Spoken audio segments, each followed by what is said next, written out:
Welcome everyone to our series, MasterMinds, Lessons in Leadership.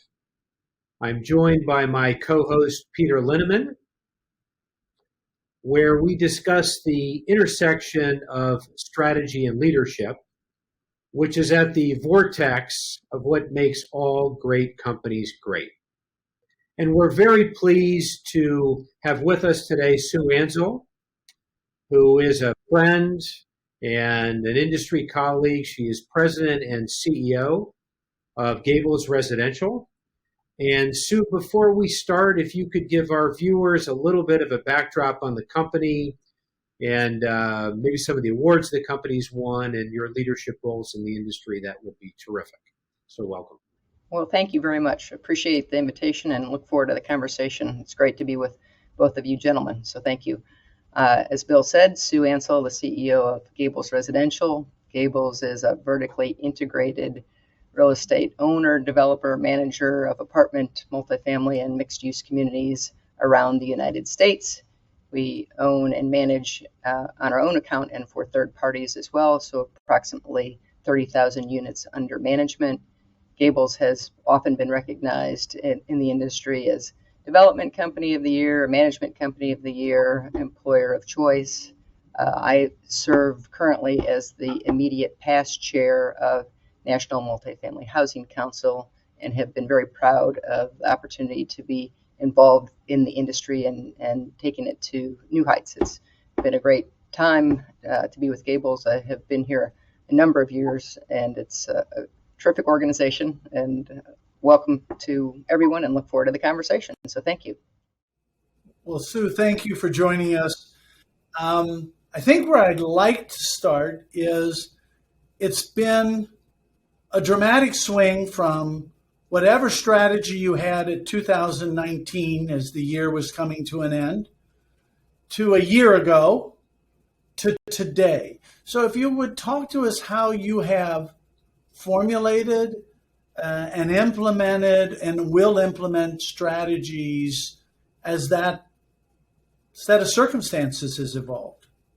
Sure, happy to. So it has been an interesting run for sure. And I think what is most important to note is that there is a shortage of housing in the United States. And across the United States, the level of severity of that shortage and the market impact, the income levels that are impacted, it varies by market, but there is a fundamental shortage. And Freddie Mac estimates that there's currently 3.8 million housing unit shortage in the states. And frankly, that's even more acute shortage for rent attainable homes and for affordable housing units. So that's the fundamental backdrop in which we operate. Gables has operated in 9 markets around the United States, and we are typically operating at a higher rent-to-income ratio, renter by choice. So coming into 2020, we had in the past, and 19 in the past, had fought through a lot of supply that had been coming into our markets. But 2020 looked like it was going to be a very strong market, and frankly was for the first quarter of the year when the pandemic hit. One of the things that is the benefit of our organizational structure is that being a vertically integrated company and a 39-year history with a long tenure of associates, we had a team that was time-tested with respect to dealing with natural disasters.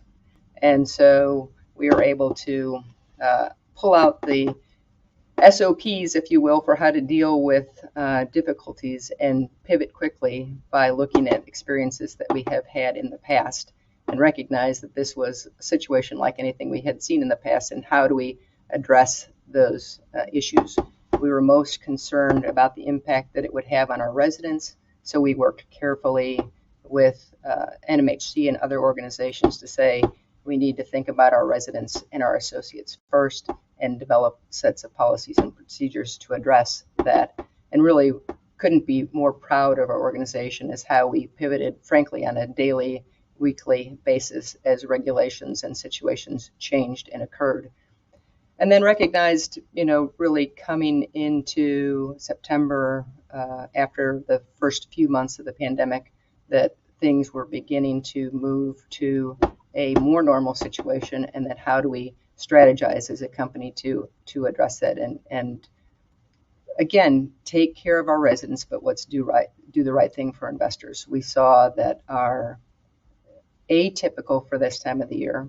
The markets began to improve. We saw occupancies begin to tick up starting in September through December, which is not typical for that time of year. And then, frankly, as you pointed out, coming into January, the markets have really turned, and they've been quite positive. Occupancies are at all-time high rates. Rental rates are growing. And so the strategy and the execution of that is really, how do you communicate with your team to make certain that they are aware of the situation and looking forward. It's hard when you're in the trenches to be worried about anything but the trenches. And key is communication with your team and with your leaders, so that the team can be focused on going forward with that, whether that's from a development standpoint and the things that are changing the market, or whether it's an operations standpoint. So all of those things really were the big changes for the past year.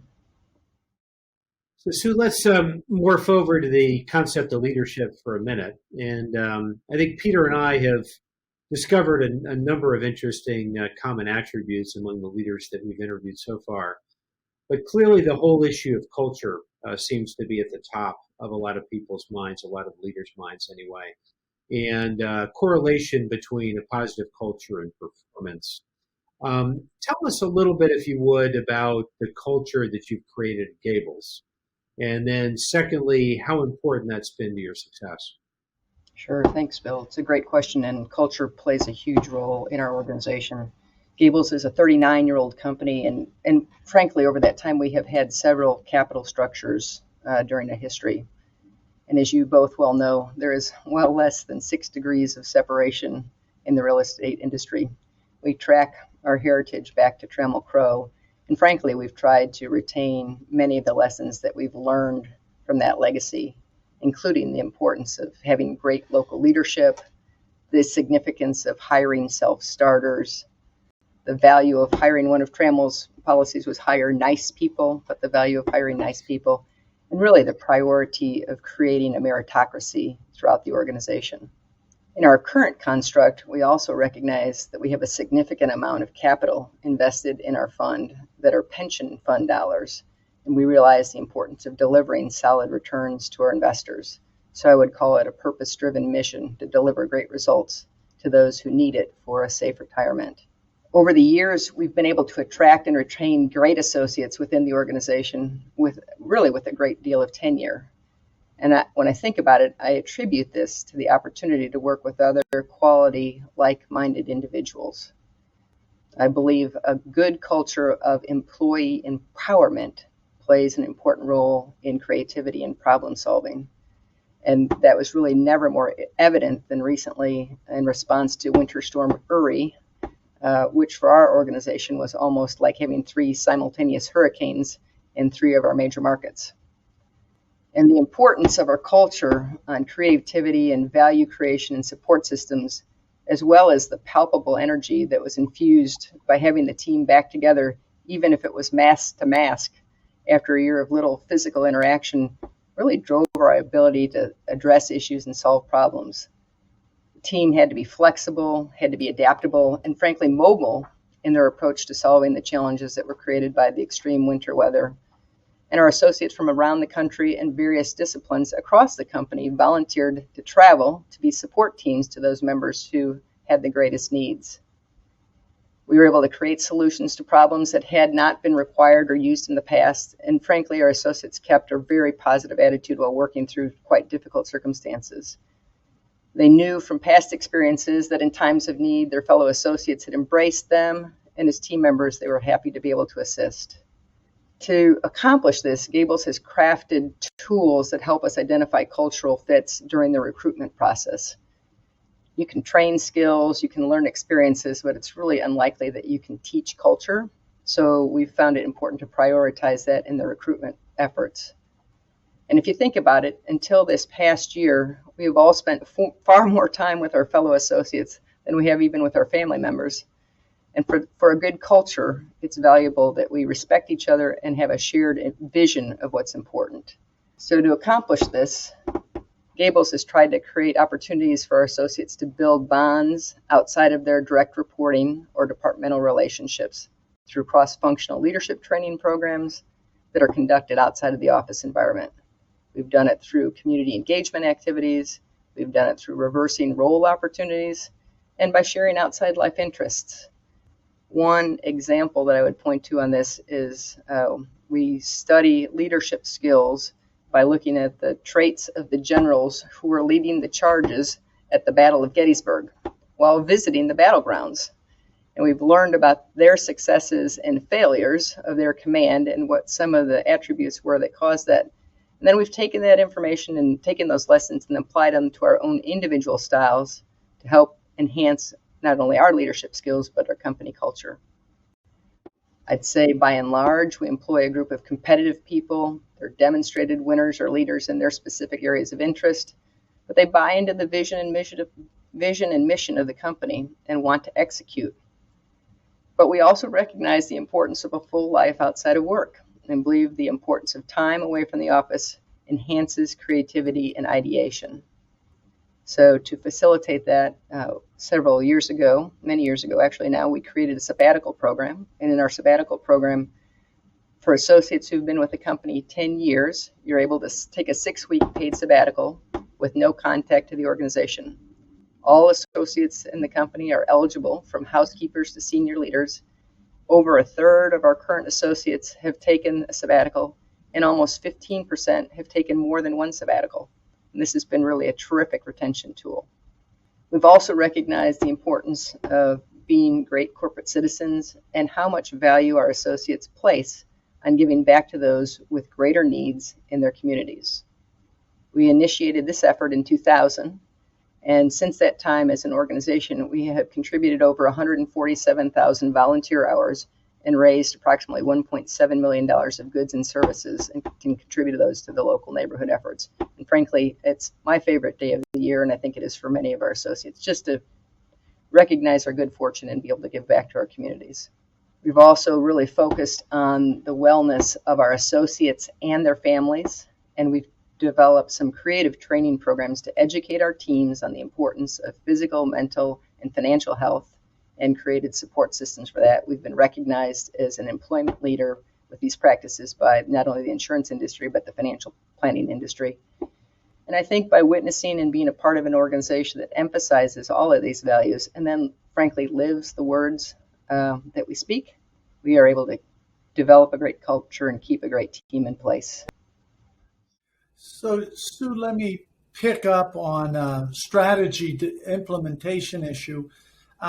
As the world's evolving, or the U.S. is evolving, how do you think about the urban versus suburban, these what I would call tertiary cities, Boise, right? All of California is going to move to Boise and Santa Fe. How do you think about all of those kind of issues in terms of your direction that you're heading? So I'll go back a little bit to one of the first question you asked, Peter, which is there is an overall shortage of housing across the United States. And frankly, the only way that we're going to address that shortage of housing is by additional supply, creating additional supply. There are some real impediments to doing that today, cost being one. There's great pressure on costs. And it's not only that, I think there was a study that was done recently by the National Association of Home Builders that suggested that 33% of the cost of a new development was driven by government regulation. Maybe we'll get some help with that depending upon if and what Congress passes by way of an infrastructure bill. But we also have huge costs going up as a result of lumber, although frankly, lumber to me feels like that is short-lived. But there's increases in steel costs, there's increases in concrete costs, there's increases in oil that flows through many products. and that will drive prices. And frankly, I don't think we've even begun to recognize what the impact is on future wages. The fact that you have, the government stimulus that people have received, we don't know what that means with respect to the future attractiveness of jobs. I don't think we know whether women will return to the job market after a year of job losses and dropping out to monitor school-age children who are not in school. So that will have an impact. But as we all know, multifamily is development is a capital-intensive business, and while housing remains an attractive investment alternative, interest rates are historically low, and cap rates are continuing to have downward pressure, but margins are still getting squeezed. I am getting back to your original question, Peter, but the point here is I think it's fair to expect that we are going to have housing shortages for the foreseeable future, which will support strong occupancy levels across the next several years.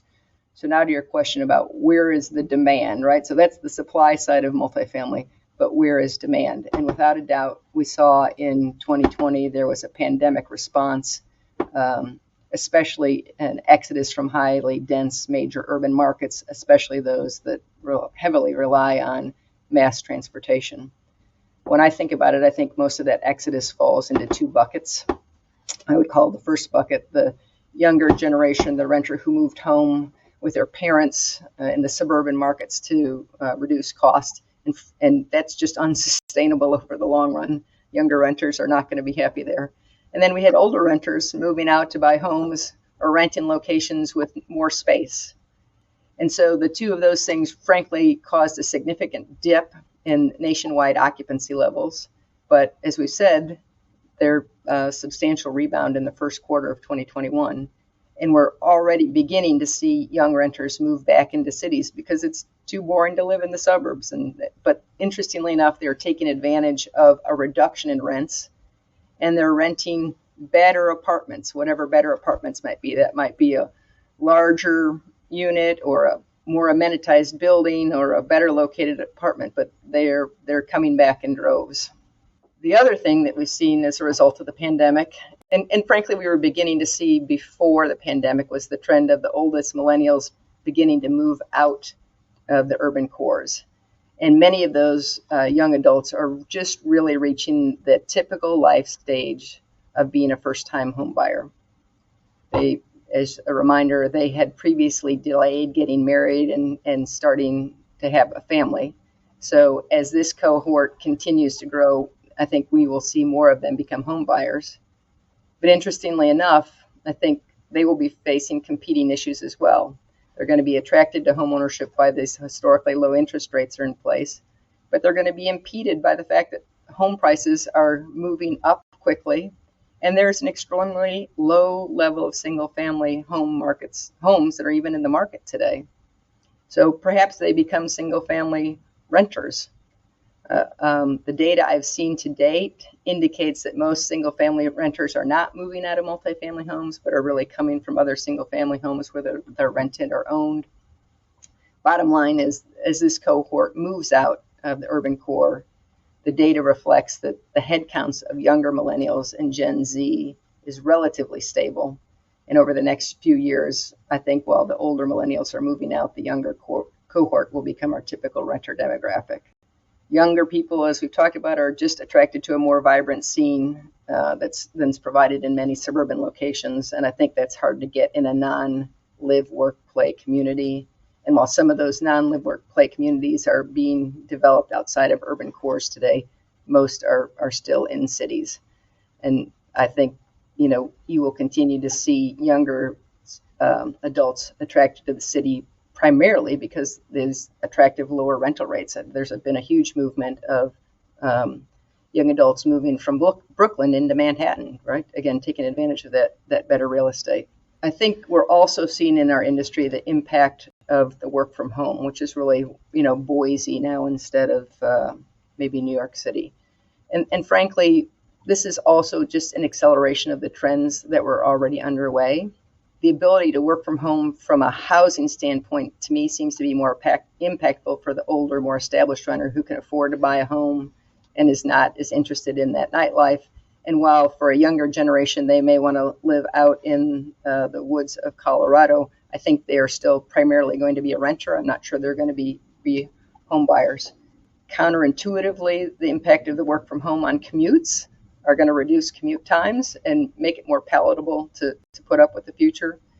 So you've got all those things that are impacting markets. What I think is going to be more impactful to specific locations is the relocation of businesses to less expensive markets in an effort to not only reduce their costs, but equally importantly, to get access to a diverse pool of talent. This trend also was starting really in advance of the pandemic. I think California, New York, and Illinois had population losses of over 70,000 units each. And states like Arizona, Texas, and Florida gained well more than 125,000 residents each in that period of time from July of 19 to July of 20. And we're seeing big tech firms like Apple and Amazon and Facebook and Google, they are moving employment away from their headquarters to places like Austin, Northern Virginia, Atlanta, Denver.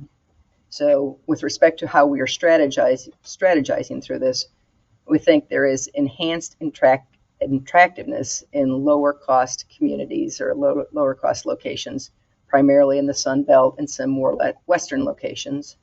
And we think there are locations that are cities that are becoming more attractive because they're growing employment bases based in things like life science, technology, and new media. And so as we think about our strategy of where we want to be, we think apartment demand is going to be driven by those factors. Some of that means less dense locations, but not all. And I think there will be some winners and some losers in individual markets, but I am not a believer that the urban core is dead. And then when you think about markets like Boise, you have to think about how much supply can really be absorbed in those markets. So it's a balancing act. I think you'll see our industry try to address the work from home progress by building a different kind of community. I think today I read somewhere that there are approximately 18% of the U.S. workers who can work from home. And I think you'll see us try to develop communities that are more flexible workspace, have desks in their homes or a little more space. But I think lifestyle choices will remain paramount, really, for renters of all stripes. By the way, you mentioned it's unsustainable long term that these young people live at home. I once said that the perfectly hedged bet would be between betting they stay at home long term and funeral plots, because one or the other is going to happen, right? I don't know which, but one or the other. I think you're right. It's sometimes you just have to look at your friends and your family to see what the real shifts in the industry are. Keep your eyes open. Mm-hmm. So, Sue, how long have you been running Gables again? So 9 years. I've been the CEO for 9 years. Okay. And I'm sure there have been a lot of these moments, but if somebody was to ask you the greatest leadership lesson you've learned as a CEO at Gables, what would it be and why was it the greatest? So I would have a hard time picking one, Bill, but I think for me, and I think the greatest leadership lesson might be different for different leaders with different styles, but for me, I'll give you two things that I would focus on. It's been really important for me to there's a great importance for being a good listener. I think most people like to speak about themselves, and all people like to be recognized and remembered. And it's much easier to do that and make your team feel like they're important contributors when you're listening to what they say and absorbing what they share and remembering what they say. And offering the opportunity for people to share their opinions not only makes them feel valued and appreciated, but it makes them feel like contributors and give their best. The other leadership lesson that I will point out to a specific situation was the importance of being calm and projecting confidence. And in this particular situation, 6 years ago, Gables went through a recapitalization event. We were moving from a closed-end fund format and ultimately ended up moving to an open-end format. But at the time, there could have been many different results. And we had a team of over 1,000 associates for whom that final outcome was going to have a very direct and meaningful impact on their livelihoods. The company in this process went through a capital raise effort and then an open kimono process with outside bidders to ensure that the best price was achieved. And as you can imagine, our associates had to engage in the due diligence efforts. We had to continue to do our jobs without missing a beat, as that could have had an impact on the pricing. They had to listen to all the rumors about the potential outcome. And frankly, different departments within our organization likely view the potential outcomes with a different lens. So as a leader, I had to communicate to the team and recognize their level of uncertainty and acknowledge it, motivate them to continue to deliver, and project confidence in the face of unknown, recognizing that every closed-door meeting I had, or frankly any sneeze, was being evaluated for its secret meaning. I was never prouder of the team for executing through that uncertainty, and that was only possible because the whole senior team rallied together to communicate that what was possible and to project positivity for whatever outcome would be the ultimate solution. I think a team really delivers if they know their leaders care about them as individuals, and they want best. And if they know we want what's best for them, which means giving honest feedback, serving as a supporter, giving them encouraging steps that will enhance their skills and experience and profile. But all of those things are important for associates to have the vision to deliver. Sue, are your parents still alive? My mother's still alive. So if I told you I've got your mother on the other line here with me, and by the way, maybe your father too. I have good connections, you know. That's good to know, Peter. Good to know. No, if I told you I've got them or mother, and I asked them about what about Sue makes you proudest, what am I likely to hear? I suspect what she'd tell you, Peter, is that she's most proud of the whole person that I have developed into. Not necessarily just success in business or as a woman in business, although both my parents were very proud of that. I grew up, I was reared with the idea that there was nothing that I couldn't be in the future. So I didn't grow up thinking that I couldn't be the president of the United States if I didn't want to be, although there weren't those opportunities for women really before my generation. And I am so grateful for those who came before me that broke the roadblocks, because I wouldn't be here today if not for their steps. But I think what my parents would be most proud of is that in addition to being a leader in business, that I have a commitment to giving and caring and leading outside of the business arena. That's equally important. I'm spending time, talent, and treasure on organizations and causes that are meaningful to me and the family, and they recognize the importance of contributing back to your local communities. Well, we'll talk about generosity in a minute. Peter will anyway, Sue. But the other thing Peter and I have discovered is that all great leaders have great mentors. And interested to get a view from you on who either he, she, or they might have been. And in essence, kind of why were they such a great mentor? So I would say, Bill, the person that's had the most impact on my life, career and outside of career, was the gentleman who hired me coming right out of college. I went to a small liberal arts school in the Midwest and graduated at a time where it was challenging to find jobs, and I He hired me into the real estate tax syndication business. Serendipitously, I fell in love with real estate, so that started me in my career in this industry.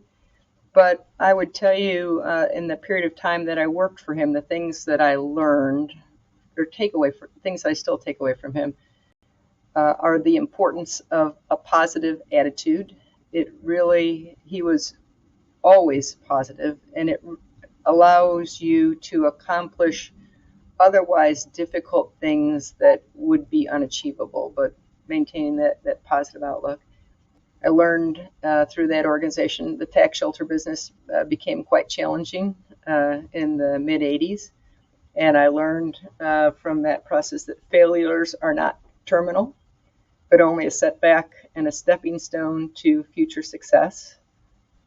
I learned from him that you need to always believe in yourself, that the past is the past, and always be looking forward, and be positive and nice. I've seen him in many situations in business and beyond, where he is always looking to compliment people for their accomplishments and achievements and recognizing their success, and that drives businesses.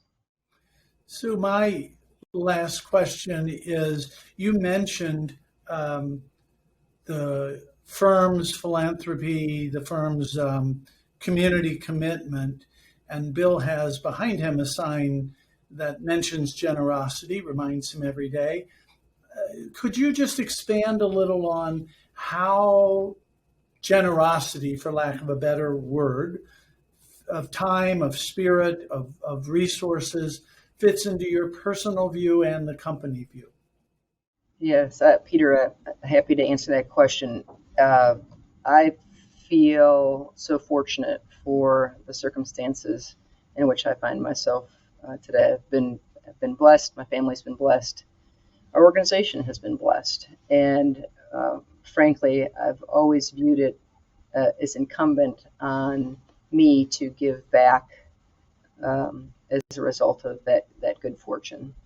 So I have approached generosity or contributions in a couple of ways. One is, how do you make the location where you live a better place? And so as an individual, I've tried to be very involved in ways to really drive I live in Dallas, try to drive the Dallas community better through real estate by contributing time and effort and resources. That there's a lot of smart people, but they just don't have the same resources and experiences, but giving back in that manner. And then for me personally as well, I'm a strong believer in being a lifelong learner and the importance of a good education. So I serve on the board of my university and contribute time, talent, and treasure there, trying to make the opportunity available for others to have that same benefit.